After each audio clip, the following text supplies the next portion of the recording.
আসসালামু আলাইকুম, শুভেচ্ছা সহ সকলকে স্বাগত জানাচ্ছি চ্যানেল আই সংবাদে। এখনকার আয়োজন নিয়ে আপনাদের সাথে আছি আমি ফাদলিহা বুশরা। শুরুতেই চলুন জেনে নেই সুপার ফ্রেশ ফর্টিফাইড সয়াবিন তেল সংবাদ শিরোনামগুলো। গণ অভ্যুত্থানে আহতদের আমৃত্যু বিনামূল্যে চিকিৎসা ও পুনর্বাসনের প্রতিশ্রুতি। ৫ কার্যদিবসে চিকিৎসার রূপরেখা ডিসেম্বরের মধ্যে বাস্তবায়ন। বিএনপি নির্বাচিত হলে সুশাসন নিশ্চিত করা হবে জানালেন তারেক রহমান। স্বৈরাচারী শাসন বন্ধে দ্বিকক্ষ বিশিষ্ট সংসদ সহ ৩১ দফা সংস্কার প্রস্তাব। যত দ্রুত সম্ভব সংস্কারের পর নির্বাচন বললেন প্রধান উপদেষ্টা। নির্বাচন ব্যবস্থা সহ রাষ্ট্রের গুরুত্বপূর্ণ সংস্কার প্রয়োজন মন্তব্য। বিশ্ব জলবায়ু সম্মেলনে ন্যায় ও সমতা ভিত্তিক জ্বালানি রূপান্তরে সম্পদ সংগ্রহে গুরুত্ব আরোপ। নেট জিরো লক্ষ্য অর্জনে উচ্চমানের পরিকল্পনা গ্রহণের তাগিদ। এবং জলবায়ু পরিবর্তনে প্রতি বছর মরুকরণের শিকার প্রায় ১০ কোটি হেক্টর এলাকা। দীর্ঘমেয়াদী খরার ঝুঁকিতে উত্তরাঞ্চলের ২২ জেলা। প্রিয় দর্শক, এছাড়াও নিটোল টাটা বিশেষ সংবাদে থাকবে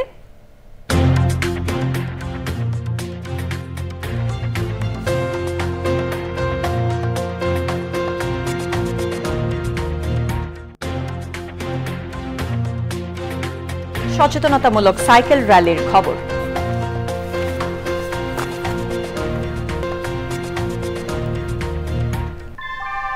আমরা তৈরি করি বিশ্বমানের জার্মান প্রযুক্তির ভূমিকম্প সহনশীল থার্মেক্স রড, যা আপনার স্থাপনাকে নিরাপদ রাখে প্রজন্ম থেকে প্রজন্ম।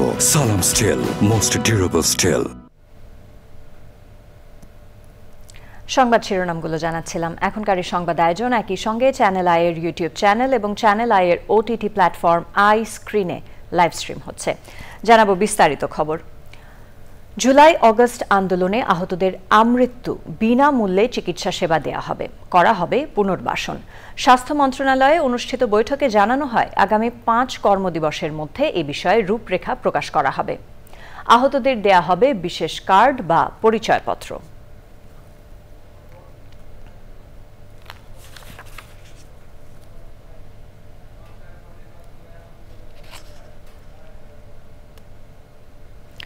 সংস্কারের পর নির্বাচন দেয়া হবে বলে জানিয়েছেন অন্তর্বর্তী সরকারের প্রধান উপদেষ্টা অধ্যাপক ডক্টর মোহাম্মদ ইউনূস। তিনি বলেছেন, স্বৈরাচারী সরকারের পতনের পর বাংলাদেশের নির্বাচন ব্যবস্থা সহ রাষ্ট্রের গুরুত্বপূর্ণ সংস্কার করতে হবে, এরপরই নির্বাচন। আজারবাইজানের রাজধানী বাকুতে COP29 সম্মেলনের ফাঁকে বার্তা সংস্থা AFP-কে দেয়া সাক্ষাৎকারে তিনি আরও বলেন, সরকারের দায়িত্ব নেওয়ার পরই প্রতিশ্রুতি ছিল দেশকে ভোটের জন্য প্রস্তুত করা। প্রস্তুতি শেষ হওয়ার সাথে সাথে সেই নির্বাচন দেয়া হবে বলে জানান তিনি। That's a promise that we made that as soon as we are ready, we'll have the elections so the elected people can take over, run the country. We are the interim government, so our period should be as short as possible. আজারবাইজানের president Ilham আলিয়েভের সাথে সাক্ষাৎ করেছেন বাংলাদেশের অন্তর্বর্তী সরকারের প্রধান উপদেষ্টা ও নোবেল বিজয়ী ডক্টর মোহাম্মদ ইউনূস। আজারবাইজানের রাজধানী বাকুতে সাক্ষাতে দ্বিপক্ষীয় সম্পর্ক উন্নয়নের মাধ্যমে টেকসই অগ্রযাত্রা নিশ্চিতে গুরুত্ব আরোপ করেন দুই রাষ্ট্র ও সরকার প্রধান।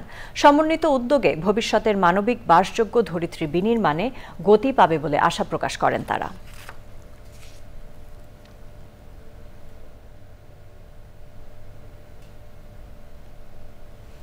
২০২৫ সালের মধ্যে নেট জিরো লক্ষ্য অর্জনে উচ্চমানের পরিকল্পনা গ্রহণে বিশ্বের ধনী দেশগুলোর প্রতি জোর আহ্বান জানিয়েছেন জাতিসংঘের বিশেষজ্ঞরা। আজারবাইজানের বাকুতে বিশ্ব জলবায়ু সম্মেলনে ন্যায় ও সমতা ভিত্তিক জ্বালানি রূপান্তরের জন্য সম্পদ সংগ্রহে গুরুত্ব আরোপ করেছেন COP সভাপতি। অপরদিকে সম্মেলনে সাইড ইভেন্টে বাংলাদেশের জাস্ট ট্রানজিশনে আন্তর্জাতিক অর্থায়নে জোর দেওয়া হয়। আজারবাইজানের বাকু থেকে আলিম আল রাজির রিপোর্ট।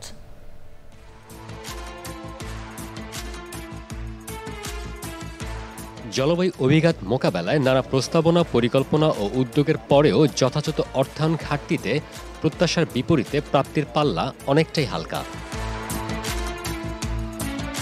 সংকট নিরসনে জ্বালানি রূপান্তরের জন্য গুরুত্বপূর্ণ খনিজ সম্পদের চাহিদা পূরণের পাশাপাশি দায়িত্বশীল উত্তোলন, নির্গমন হ্রাস এবং পরিবেশগত ও সামাজিক মানদণ্ড মেনে চলায় জোর দেন বিশেষজ্ঞরা। পরিস্থিতি বলছে বৈশ্বিক পরিস্থিতির বিপরীতে 2030 সালের মধ্যে দেশের ন্যাশনাল অ্যাডাপ্টেশন প্ল্যানের সমান্তরাল কার্যক্রম বাস্তবায়নে প্রয়োজন প্রায় 12 বিলিয়ন মার্কিন ডলার। বাংলাদেশ প্যাভিলিয়নের সাইড ইভেন্টে বক্তারা তাই ন্যায্যতার ভিত্তিতে অর্থ বরাদ্দ ও ছাড়ে গুরুত্বারোপ করেন।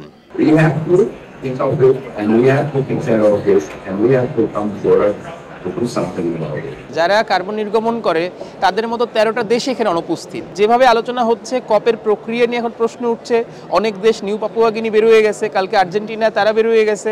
আসলে প্যারিস এগ্রিমেন্ট থাকবে কিনা, জলবায়ুর এই আলোচনা কোন দিকে যাচ্ছে, পৃথিবী কোন সংকটের দিকে যাচ্ছে, এটাই এখন সবচেয়ে বড় চিন্তার বিষয়। বাংলাদেশ থেকে আমরা যারা আসছি, আমরা বাংলাদেশ ওসি ফাউন্ডেশন এবং FES জার্মান ভিত্তিক একটি উন্নয়ন সংস্থা, আমরা জয়েন্টলি আজকে যে সাইড ইভেন্টটা করছি, আমরা এখানে আন্তর্জাতিক কমিউনিটির কাছে একটি দাবি আমরা পেশ করছি। সেটি হচ্ছে একটা নতুন আর্থিক স্ট্রাকচার দেখতে চাই এই সম্মেলনে।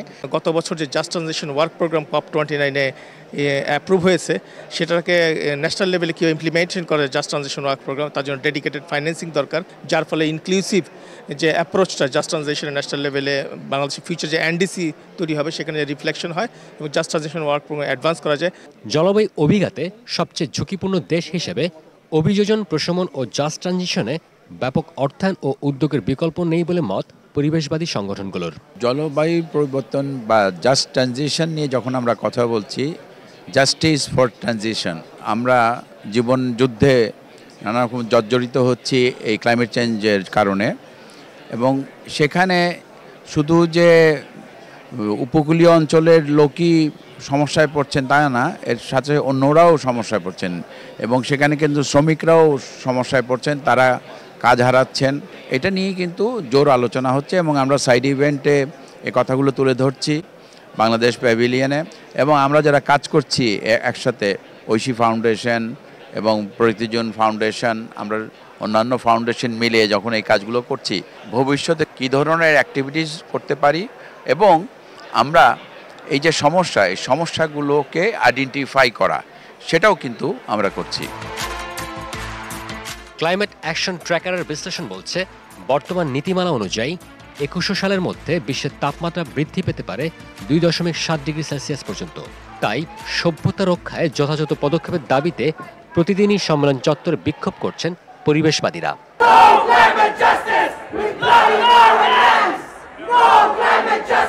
চলমান সম্মেলনে জলবায়ু অর্থায়ন, আন্তর্জাতিক সহযোগিতা ও জ্বালানি কার্যক্রমে বেশ কিছু উল্লেখযোগ্য অগ্রগতি হলেও এখনও অমীমাংসিত রয়েছে অনেকগুলো বিষয়। আর এই নিয়ে সম্মেলনের সাইড ইভেন্টগুলোতে চলছে আলোচনা এবং সমালোচনা। সর্বোপরি জলবায়ু পরিবর্তন মোকাবেলায় আন্তর্জাতিক সহযোগিতার উপর জোর দিচ্ছে ক্ষতিগ্রস্ত দেশগুলো। আজারবাইজানের বাকু থেকে আলিম আল রাজি, চ্যানেল আই। শেখ হাসিনা ভারতে বসে যেসব রাজনৈতিক বক্তব্য ও বিবৃতি দিচ্ছেন, সেটি বাংলাদেশ ভালোভাবে দেখছে না। এ ব্যাপারে সরকারের তীব্র অসন্তুষ্টির পাশাপাশি এ ধরনের বক্তব্য থেকে তাকে বিরত রাখতে ভারতের প্রতি আহ্বান জানিয়েছে বাংলাদেশ। পররাষ্ট্র মন্ত্রণালয়ের ব্রিফিংয়ে আরও জানানো হয়েছে, সুইজারল্যান্ডে উপদেষ্টা আসিফ নজরুলকে হেনস্থার ঘটনায় 2 কর্মকর্তার বিরুদ্ধে ব্যবস্থা নেওয়া হয়েছে। পরাগ আজিমের রিপোর্ট। সমসাময়িক বিষয় নিয়ে পররাষ্ট্র মন্ত্রণালয়ের সাপ্তাহিক ব্রিফিংয়ে কথা বলেন পাবলিক ডিপ্লোমেসি উইংয়ের মহাপরিচালক তৌফিক হাসান। সাংবাদিকদের বিভিন্ন প্রশ্নের উত্তর দেন তিনি। তাদেরকে এটি স্পষ্টভাবে বলা হয়েছে যে সাবেক প্রধানমন্ত্রী 5ই আগস্ট গণ অভ্যুত্থানের সময় ভারতে চলে যাওয়ার পর সেখানকার বিভিন্ন গণমাধ্যমে যে ধারাবাহিকভাবে রাজনৈতিক বিবৃতি, বক্তব্য দিচ্ছেন, সেটি বাংলাদেশ সরকার ভালোভাবে দেখছে না। এই ব্যাপারে সরকারের তীব্র অসন্তুষ্টি প্রকাশের পাশাপাশি সাবেক প্রধানমন্ত্রীকে এ ধরনের বক্তব্য, বিবৃতি প্রদান থেকে বিরত রাখার জন্য কিন্তু ভারত সরকারকে আহ্বান জানানো হয়েছে এবং একই সাথে এটি বলা হয়েছে যে আমাদের দু দেশের মধ্যকার যে ঐতিহাসিক সম্পর্ক, পারস্পরিক শ্রদ্ধাবোধ, এটির জন্য আসলে এই ধরনের বক্তব্য প্রদান থেকে তাকে বিরত রাখাটা খুবই জরুরি। মহাপরিচালক জানান, আইন উপদেষ্টা অধ্যাপক আসিফ নজরুলকে সুইজারল্যান্ডে হেনস্থার ঘটনায় এরই মধ্যে ব্যবস্থা নিয়েছে পররাষ্ট্র মন্ত্রণালয়। এটি একটি খুবই অনাকাঙ্ক্ষিত এবং অপ্রত্যাশিত ঘটনা এবং যেটার কারণে কিন্তু অলরেডি অ্যাকশন নেওয়া হয়েছে। আপনারা অলরেডি দেখেছেন যে এই ঘটনায় জড়িত যারা আমাদের মিশনের একজন অফিসার এবং স্টাফ মেম্বার, তাদের বিরুদ্ধে কিন্তু অলরেডি অ্যাকশন নেওয়া হয়েছে। এই কারণে পররাষ্ট্র মন্ত্রণালয় কিন্তু অলরেডি, আপনারা জানেন, সবগুলো মিশনে আমরা নির্দেশনা পাঠিয়েছি যে ইন ফিউচারে যেন এই ধরনের প্রোটোকল এবং সিকিউরিটির ক্ষেত্রে সর্বোচ্চ সতর্কতা অবলম্বন করা হয়। তৌফিক হাসান জানান, ভারতে বাংলাদেশিদের ভিসা প্রাপ্তির বিষয়ে বিভিন্ন উদ্যোগ অব্যাহত রেখেছে পররাষ্ট্র মন্ত্রণালয়। ধন্যবাদ সবাইকে। পরাগ আজিম, চ্যানেল আই, ঢাকা। পৃথক হত্যা মামলায় ঢাকা ৭ আসনে আওয়ামী লীগ দলীয় সাবেক এমপি সোলাইমান সেলিম এবং ভোলা ২ আসনের সাবেক এমপি আলিম আজম মুকুলকে কারাগারে পাঠিয়েছেন আদালত। যাত্রাবাড়ী থানার হত্যা মামলায় বরিশালের অতিরিক্ত পুলিশ সুপার আলেপুদ্দিনের ২ দিনের রিমান্ড মঞ্জুর হয়েছে। শাকের আদনানের রিপোর্ট।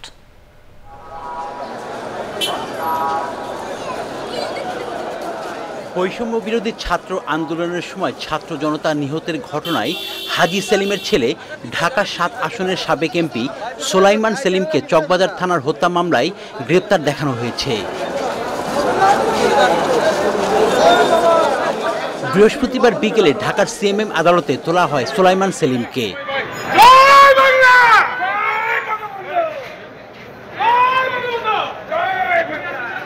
যাত্রাবাড়ী থানার হত্যা মামলায় বরিশাল থেকে গ্রেপ্তার বরিশালের অতিরিক্ত পুলিশ সুপার আলেপুদ্দিনের ২ দিনের রিমান্ড মঞ্জুর করেছেন আদালত। যে এসপি সাহেব উনি তার দায়িত্ব ছিল ওই এলাকায় এবং দায়িত্ব থাকা অবস্থায় সেখানে ছাত্র জনতার উপর গুলি করার বিষয়ে তদন্তকারী কর্মকর্তা তাকে এই মামলায় জড়িত থাকার বিষয়টা নিশ্চিত হওয়ার পর তাকে গ্রেপ্তার করে আদালতে উপস্থাপিত করেন। সোলাইমান সেলিম একজন বিশিষ্ট শিল্পপতি, যেহেতু এটার মূল রেকর্ড নাই সে কারণে আজকের যে রিমান্ড শুনানিটা উনি পরবর্তীতে নথি সিআরমিসে আসছে, সিআরমিস থেকে আসার পরে নথি সাপেক্ষে এটা পাওয়া সাপেক্ষে তখন এটার শুনানি হবে। মিরপুর থানার হত্যা মামলায় ভোলা ২ আসনের সাবেক এমপি আলী আজম মুকুলকে কারাগারে পাঠিয়েছেন আদালত। শাকের আদনান, চ্যানেল আই, ঢাকা। ঢাকার ধামরায়ে অবৈধ ইটভাটার বিরুদ্ধে অভিযান চালিয়েছে পরিবেশ অধিদপ্তর। এ সময় ২টি ইটভাটার মালিককে ৫ লাখ টাকা জরিমানা করা হয়। এছাড়া ধামরায়ের বাথুলি এলাকায় পরিবেশ অধিদপ্তরের ছাড়পত্র ছাড়াই ব্যাটারি কারখানা পরিচালনা ও বিদ্যুৎ সংযোগ নেয়ায় জিয়াংশু অ্যাসিড ব্যাটারি কোম্পানির বিরুদ্ধে ব্যবস্থা নেয় পরিবেশ অধিদপ্তর। সৈয়দ অদিতের রিপোর্ট। ধামরাইয়ের বিভিন্ন ইউনিয়নে গড়ে উঠেছে একাধিক ইটভাটা। এতে স্বাস্থ্য ঝুঁকির মধ্যে পড়েছে ভাটার আশেপাশে বসবাসরত হাজারো মানুষ। পরিবেশ অধিদপ্তরের ছাড়পত্র না নিয়েই বছরের পর বছর এসব ভাটা নির্মাণ ও পরিচালনা করছেন স্থানীয় প্রভাবশালীরা। ঢাকা জেলা কার্যালয় এবং সদর দপ্তর মনিটরিং অ্যান্ড এনফোর্সমেন্ট শাখার যৌথ উদ্যোগে ধামরাইয়ের ডাউটিয়া এলাকায় 2টি ইটভাটায় অভিযান পরিচালনা করা হয়। আমেনা হিপ ব্রিক্স এবং সান ব্রিক্সকে ৫ লাখ টাকা জরিমানা করে পরিবেশ অধিদপ্তর। অবৈধ ব্যাটারি কারখানার বিরুদ্ধে মোবাইল কোর্ট পরিচালনা করেন নির্বাহী ম্যাজিস্ট্রেট সুলতানা সালেহা সুমি। অনেক দিন ধরে পরিবেশের ক্ষতি করে ব্যাটারি উৎপাদন করেছিল জিয়াংশু ব্যাটারি কোম্পানি। এই সময় কোম্পানির বিদ্যুৎ ও গ্যাস সংযোগ বিচ্ছিন্ন করে দেন ম্যাজিস্ট্রেট। এই প্রতিষ্ঠানটি দীর্ঘদিন ধরে বাইপাস করছে, তারা তাদের ইটিপি ঠিকমতো পরিচালনা না করে কারখানার কার্যক্রম পরিচালনা করছে, যেটা পরিবেশ এবং প্রতিবেশের মারাত্মক ক্ষতি সাধন করছে। এর প্রেক্ষিতে আমাদের মহাপরিচালক স্যারের নির্দেশনা মোতাবেক এখানে বিদ্যুৎ এবং গ্যাস সংযোগ বিচ্ছিন্ন করার উদ্দেশ্যে আজকে আমরা এখানে সমবেত হয়েছি এবং এই কার্যক্রমটি আমরা সুষ্ঠুভাবে সম্পন্ন করেছি এবং এখানে তাদেরকে নোটিশ প্রদান করা হয়েছে। পরিবেশগত ছাড়পত্র পাওয়া ব্যতীত এই কারখানার কার্যক্রম আর কোনোভাবে পরিচালনা করা যাবে না। অভিযানে পরিবেশ অধিদপ্তরের পাশাপাশি আইন শৃঙ্খলা বাহিনী ও ফায়ার সার্ভিসের সদস্যরা অংশ নেন। সৈয়দ অদিত, চ্যানেল আই, ঢাকা। জলবায়ু পরিবর্তনের ফলে বিভিন্ন দেশে প্রতি বছর প্রায় 10 কোটি হেক্টর এলাকা মরুভূমিতে পরিণত হচ্ছে। বাংলাদেশের উত্তরাঞ্চলের প্রায় 22টি জেলা দীর্ঘমেয়াদী খরার ঝুঁকিতে রয়েছে, যা মানুষের জীবন ও জীবিকায় বিরূপ প্রভাব ফেলছে। দীর্ঘমেয়াদী এই খরা উত্তর ও উত্তর পশ্চিমাঞ্চলের বিস্তীর্ণ অঞ্চলের জন্য মরুময়তার এক অশনি সংকেত। পরিস্থিতির উন্নয়নে বৃক্ষরোপণ সহ সমন্বিত উদ্যোগের তাগিদ দিয়েছেন জলবায়ু বিশেষজ্ঞরা। জলবায়ু পরিবর্তনে মরুকরণ নিয়ে আফরোজা হাসির প্রতিবেদন। জলবায়ু পরিবর্তনের বিরূপ প্রভাবে বিপন্ন দেশগুলোর মধ্যে অন্যতম বাংলাদেশ। উপকূলীয় অঞ্চলে ঘূর্ণিঝড় ও জলোচ্ছ্বাসের মতো প্রাকৃতিক দুর্যোগ বাড়ছে। অতিবৃষ্টির কারণে হচ্ছে বন্যা, আর অনাবৃষ্টিতে দেখা দিচ্ছে খরা, যা দেশের বিভিন্ন অঞ্চলকে মরুকরণের দিকে নিয়ে যাচ্ছে। রাজশাহী, চাঁপাইনবাবগঞ্জ, নওগাঁ, দিনাজপুর, জয়পুরহাট ও ঠাকুরগাঁও জেলা মরুকরণের উচ্চ ঝুঁকিতে রয়েছে। তাপমাত্রার অস্বাভাবিক বৃদ্ধি ও মরুকরণের কারণে শুকিয়ে যাচ্ছে নদী। এছাড়া অপরিকল্পিতভাবে বাঁধ নির্মাণ ও নদী শাসনের ফলে গতিপথ পরিবর্তন হয়ে কোথাও পাড় ভেঙে বিস্তীর্ণ জনপদ নদীগর্ভে বিলীন হচ্ছে, আবার আরেকদিকে জেগে উঠছে বিশাল চরাঞ্চল। নির্বিচারে গাছ কাটা, বন ধ্বংস, জলাশয় ভরাট, অপরিকল্পিত উন্নয়ন এবং মানুষের প্রকৃতি বিরোধী কর্মকাণ্ডে দেশে মরুময়তা বাড়ছে। এতে হুমকিতে দেশের কৃষি ও খাদ্য নিরাপত্তা, জনস্বাস্থ্য, সুপেয় পানির সরবরাহ, জীববৈচিত্র্য ও সামগ্রিক অর্থনীতি। ক্রমবর্ধমান তাপমাত্রা, খরা ও মরুকরণ রোধে বৃক্ষরোপণ সহ বনায়নের উদ্যোগ নেওয়ার উপর তাগিদ দিয়েছেন জলবায়ু বিশেষজ্ঞরা। পাশাপাশি নির্বিচারে গাছ কাটা ও বন ধ্বংস বন্ধ করার আহ্বান জানাচ্ছেন তারা। শুষ্ক অঞ্চলে পানি সংরক্ষণ, জলাশয় পুনঃখনন এবং জনসচেতনতা সৃষ্টির পাশাপাশি খরাপ্রবণ অঞ্চলে টেকসই প্রযুক্তি ব্যবহার করে খাদ্যশস্য উৎপাদন বজায় রাখার উপর তাগিদ দিচ্ছেন বিশেষজ্ঞরা।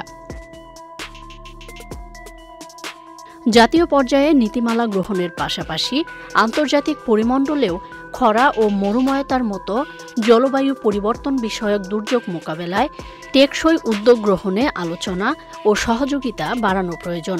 পরিবেশবিদরা মনে করেন, সবার সম্মিলিত প্রচেষ্টায় মরুময়তার মতো বিপর্যয় মোকাবেলা সম্ভব। এতে বজায় থাকবে সবুজ শ্যামল বাংলার প্রকৃতির চিরায়ত রূপ। ভবিষ্যৎ প্রজন্মের জন্য নিশ্চিত হবে বাসযোগ্য বাংলাদেশ। আফরোজা হাসি, প্রকৃতি ও জীবন ডেস্ক, চ্যানেল আই। জলবায়ু পরিবর্তনে মরুকরণ নিয়ে বিশেষ অনুষ্ঠান প্রচারিত হবে আজ রাত 10:15 প্রকৃতি ও জীবন অনুষ্ঠানে। দেখার আমন্ত্রণ রইল। বিএনপি নির্বাচিত হলে rule of law, human rights এবং সুশাসন নিশ্চিত করার চেষ্টা করবে। দ্বিকক্ষ বিশিষ্ট সংসদ ও সর্বোচ্চ 2 মেয়াদে প্রধানমন্ত্রী সহ 31 দফা সংস্কার প্রস্তাবের আলোচনায় বিএনপির ভারপ্রাপ্ত চেয়ারম্যান তারেক রহমান বলেন, আগামীর বাংলাদেশে আর কেউ যেন স্বৈরাচারী হয়ে উঠতে না পারে। সত্যিকারের গণতান্ত্রিক বাংলাদেশ বিনির্মাণই বিএনপির লক্ষ্য বলেও জানান তিনি। শহীদুল্লাহ রাজুর রিপোর্ট। 5ই আগস্ট গণঅভ্যুত্থানে ক্ষমতার পট পরিবর্তনের পর রাষ্ট্রীয় কাঠামো মেরামতে 31 দফা সংস্কার প্রস্তাব দিয়েছে বিএনপি। সংস্কার প্রস্তাবের রূপরেখা ও নাগরিক ভাবনা শীর্ষক আলোচনায় বিএনপি সহ বিভিন্ন রাজনৈতিক দলের নেতৃবৃন্দ ও বিভিন্ন দেশের কূটনীতিকরা যোগ দেন। রাষ্ট্র সংস্কারে বিভিন্ন দলের নেতারা তাদের মতামত তুলে ধরেন। আমি বিশ্বাস করি যাতে বিএনপি 31 দফা তাতেই জানি না থেকে যায়, সময়ের সাথে সাথে আমরা যদি আরো কিছু প্রয়োজন হয়, আমরা যদি আরো অনেক কিছু অ্যাড করতে পারি সময়ের সাথে সাথে। সভায় বিএনপির ভারপ্রাপ্ত চেয়ারম্যান তারেক রহমান বলেন, শুধু সংবিধানে বাক্যের পরিবর্তন নয়, মানুষের ভাগ্যের পরিবর্তনে বিশ্বাস করে বিএনপি। আমরা নিশ্চিত করতে চাই, সর্বোচ্চ চেষ্টা থাকবে আমাদের, আগামীর বাংলাদেশে আর কোনো ব্যক্তি এমনকি প্রধানমন্ত্রীও স্বৈরাচারী হয়ে ক্ষমতার অপব্যবহার যেন করতে না পারে বা পারবে না। রাষ্ট্রের সর্বোচ্চ পর্যায় থেকে শুরু করে সরকারের প্রতিটি লেভেলে চেষ্টা করা হবে নিশ্চিত করতে কেউ জবাবদিহিতার ঊর্ধ্বে নয়, কেউ আইনের ঊর্ধ্বে নয়। আমাদের লক্ষ্য তরুণ ও বেকারদের জন্য কর্মসংস্থান, আর কর্মসংস্থান না হওয়া পর্যন্ত যোগ্যতা অনুযায়ী বেকার ভাতা প্রবর্তন। আমরা নিশ্চিত করতে চাই সর্বস্তরে নারীর অংশগ্রহণ, তৃণমূলের ক্ষমতায়ন। বাংলাদেশে কেউ সংখ্যালঘু নয়, দেশের স্বার্থে সবাইকে ঐক্যবদ্ধভাবে এগিয়ে যাওয়ার আহ্বান জানান তারেক রহমান। Shahidullah Raju, channel I, Dhaka. প্রিয় দর্শক, আপনারা দেখছেন চ্যানেল আই সংবাদ। সময় হয়ে গেল একটি বিরতি নেবার। বিরতির পর অন্যান্য খবরের সাথে আরো জানিয়ে ফিরব। হোয়াইট হাউসে জো বাইডেন ডোনাল্ড ট্রাম্প বৈঠক, জানুয়ারিতে শান্তিপূর্ণভাবে ক্ষমতা হস্তান্তরে বর্তমান প্রেসিডেন্টের প্রতিশ্রুতি।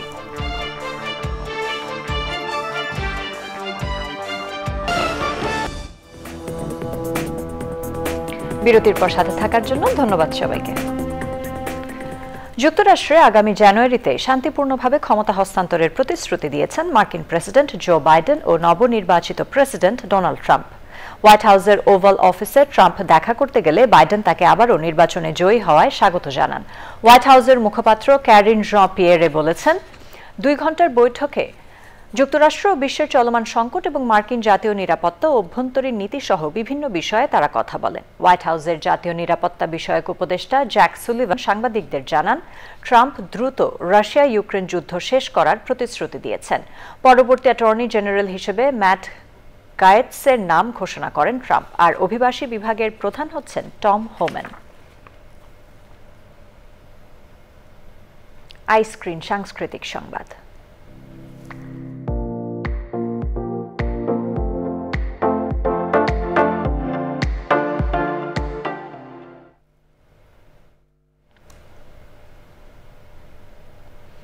শুক্রবার বাংলাদেশ, ভারত সহ 22টিরও বেশি দেশে মুক্তি পাচ্ছে ঢাকাই সিনেমার সুপারস্টার শাকিব খানের সিনেমা দরদ। বাংলাদেশের 83টি প্রেক্ষাগৃহে মুক্তি পাচ্ছে সিনেমাটি। এরই মধ্যে সিনেমার ট্রেলার প্রকাশ পেয়েছে। একই সাথে বাংলা ও হিন্দি ভাষায় সিনেমার নতুন গানও অন্তর্জালে মুক্তি পেয়েছে।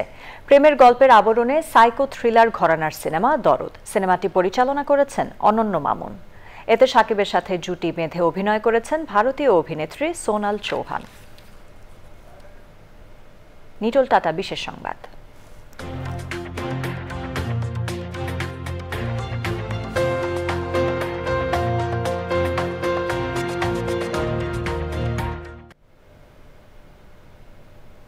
জ্বালানি সচেতনতায় কক্সবাজারে সাইকেল র্যালি হয়েছে। পরিবেশবাদী সংগঠন we can Cox's Bazar, coastal livelihood and environmental action network এবং Bangladesh working group on ecology and development এই র্যালির আয়োজন করে।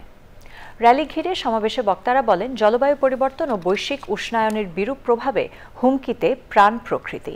পরিস্থিতির উন্নয়নে আজারবাইজানের বাকুতে চলমান COP29 সম্মেলনে জীবাশ্ম জ্বালানি বন্ধে কার্যকর সিদ্ধান্ত আসবে বলেও প্রত্যাশার কথা জানান তারা। কর্মসূচিতে বিভিন্ন পর্যায়ের মানুষ অংশ নেন। এবার জানাবো কৃষি সংবাদ।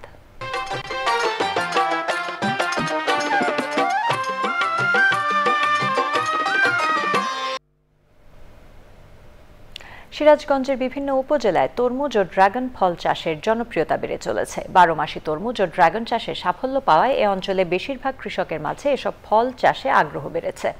পিছিয়ে পড়া জনগোষ্ঠীর কর্মসংস্থান সৃষ্টিতে PKSF এর অর্থায়নে উন্নয়ন সংস্থা NDP এক্ষেত্রে উদ্যোক্তাদের সহযোগিতা করছে।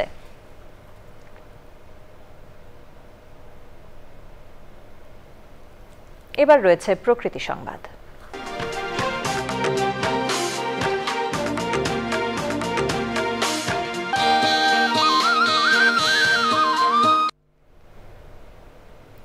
বৃক্ষ দিয়ে সাজাই দেশ, সমৃদ্ধ করি বাংলাদেশ প্রতিপাদ্যে গাইবান্ধায় 3 দিনের বৃক্ষরোপণ অভিযান ও বৃক্ষমেলা চলছে।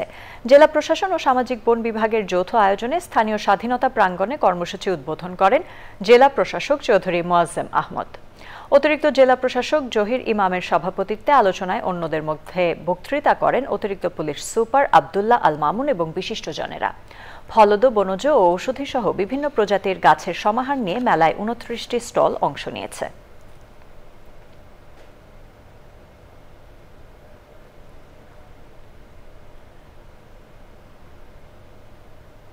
পূবালী ব্যাংক বাণিজ্য সংবাদ।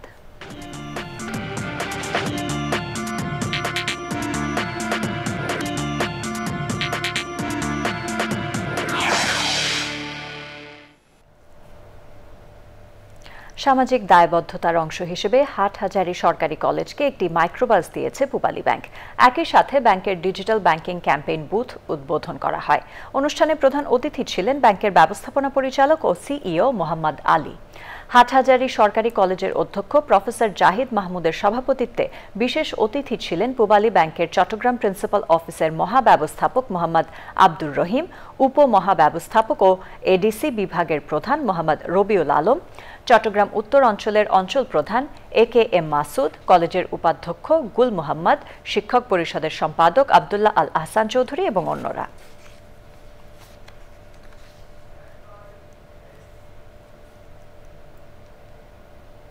সংবাদে আবারও সময় হয়ে গেল একটি বিরতি নেবার। বিরতির পর খেলার খবরে জানিয়ে ফিরব। বিরতির পর আবারও আমন্ত্রণ চ্যানেল আই সংবাদে। জুলাই আগস্ট আন্দোলনে আহতদের আমৃত্যু বিনামূল্যে চিকিৎসা সেবা দেয়া হবে, করা হবে পুনর্বাসন। স্বাস্থ্য মন্ত্রণালয়ে অনুষ্ঠিত বৈঠকে জানানো হয় আগামী 5 কর্মদিবসের মধ্যে এ বিষয়ে রূপরেখা প্রকাশ করা হবে। আহতদের দেয়া হবে বিশেষ কার্ড বা পরিচয়পত্র। বিস্তারিত জানাচ্ছেন রফিকুল বাশার। জুলাই আগস্টে আহতদের আন্দোলনের প্রেক্ষিতে তাদের সাথে বৈঠকে বসে স্বাস্থ্য মন্ত্রণালয়। নির্ধারিত সময় দুপুর 2টায় আহত বেশ কয়েকজন স্বাস্থ্য মন্ত্রণালয়ের সভাকক্ষে এসে অপেক্ষা করতে থাকেন। 3টার দিকে আসেন বুধবার আন্দোলন করা আহতরা। আগে থেকেই অন্যরা থাকায় তারা সভাকক্ষ থেকে বের হয়ে যান। দেখা দেয় বিশৃঙ্খলা। যে 3টা বিষয় নিয়ে এখানে আসা, অথচ আমরা এসে দেখি আগে থেকে ফুল সেটআপ রেডি করে রাখা, আগে থেকে প্রি প্ল্যান চলতেছে, নাহলে এসে দেখি সব কিছু রেডি, যেন সে আহত তাকে বসতে দিচ্ছে না, দেবো তুমি পিছনে দাঁড়াও। দুই পক্ষের কাদের সাথে বৈঠক হবে তা নিয়ে শুরু হয় বিতর্ক। এই সময় 6 জন উপদেষ্টা স্বাস্থ্য উপদেষ্টার কক্ষে অপেক্ষা করছিলেন। আড়াই ঘন্টা পরে উপদেষ্টারা উপস্থিত আহতদের সকলের সাথে বৈঠকে বসেন। এ সময় তথ্য, ক্রিয়া, স্বাস্থ্য, মৎস্য, সমাজকল্যাণ সহ অন্য উপদেষ্টারা উপস্থিত ছিলেন। 3 মাস পার হলেও এখনও অনেকেই চিকিৎসার জন্য ন্যূনতম সহায়তা পাননি বলে ক্ষোভ প্রকাশ করেন। চিকিৎসায় অবহেলা এবং কেউ খোঁজ নেননি বলেও অভিযোগ করেন আহতরা।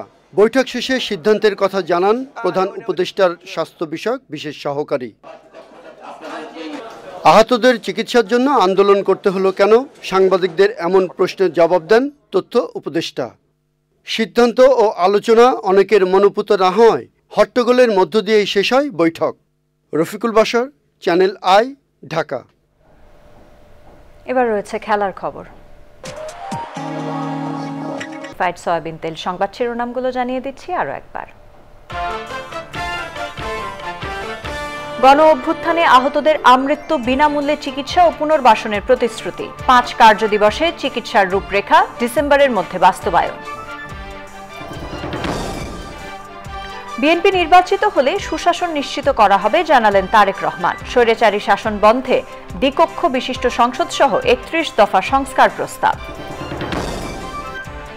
যত দ্রুত সম্ভব সংস্কারের পর নির্বাচন বললেন প্রধান উপদেষ্টা। নির্বাচন ব্যবস্থা সহ রাষ্ট্রের গুরুত্বপূর্ণ সংস্কার প্রয়োজন মন্তব্য। বিশ্ব জলবায়ু সম্মেলনে ন্যায় ও সমতা ভিত্তিক জ্বালানি রূপান্তরে সম্পদ সংগ্রহে গুরুত্ব আরোপ। নেট জিরো লক্ষ্য অর্জনে উচ্চমানের পরিকল্পনা গ্রহণের তাগিদ। এবং জলবায়ু পরিবর্তনে প্রতি বছর মরুকরণের শিকার প্রায় 10 কোটি হেক্টর এলাকা। দীর্ঘমেয়াদী খরার ঝুঁকিতে উত্তরাঞ্চলের 22 জেলা।